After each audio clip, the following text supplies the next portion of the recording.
Bago tayo mag-umpisa, siguraduhin mong may kasama ka at siguraduhin mong tao ang kasama mo. Huwag kang lilingon kapag may tumawag sa iyo sa dilim, lalo na kung kilala mo ang boses. Gabi na nang umuwi si Liza. Tahimik ang bahay. Mag-isa lang siya.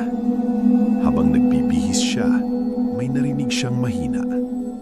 Liza. Napalingon siya agad. Wala. Akala niya guni-guni lang. Kinabukasan, habang nagluluto siya, narinig niya ulit. Liza. Mas malinaw, mas malapit. Tumigil siya. Dahan-dahan siyang lilingon sana, pero may naalala siya. Walang ibang tao sa bahay. Sa ikatlong gabi, nasa kwarto siya nang narinig niya ang boses. Liza, anak. Nanlaki ang mata niya. Boses iyon ng nanay niya, pero patay na ang nanay niya. 5 taon na. Hindi siya gumalaw, hindi siya lumingon. Sa ika-4 na gabi, habang nakaharap siya sa salamin, may nakita siyang babae sa likod niya.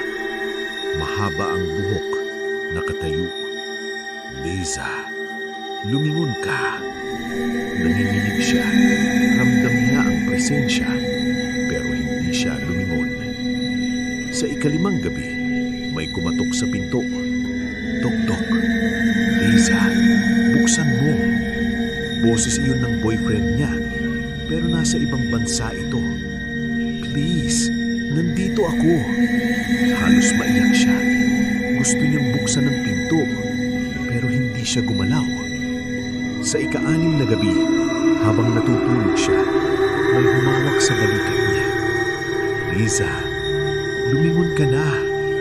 Mainit ang hininga sa tenga niya. Halos mapalingon siya. Halos. Naalala niya ang sabi ng lola niya noon, kapag may tumawag sa iyo sa dilim, huwag kang lilingon. Kasi hindi na tao ang tatawag sa iyo. At kapag lumingon ka, kukunin ka nila. Lumipas ang mga araw. Palakas ng palakas ang boses. Palapit ng palapit. Hanggang sa isang gabi, napagod siya. Liza, mahina, malungkot, parang umiiyak. Dahan-dahan, lumingon siya. At doon niya nakita, hindi iyon tao. Walang mukha, puro itim, pero may mga mata. Marami, nakatingin sa kanya. At sabay-sabay silang ngumiti. Kinabukasan, wala na si Liza. Parang hindi siya umiral. Walang bakas, walang ebidensya. Pero may isang bagay na naiwan. Isang recording sa phone niya. At doon maririnig, Liza, salamat sa paglingon.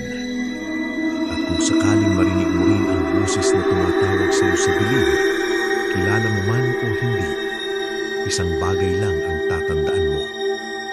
Huwag kang lilingon.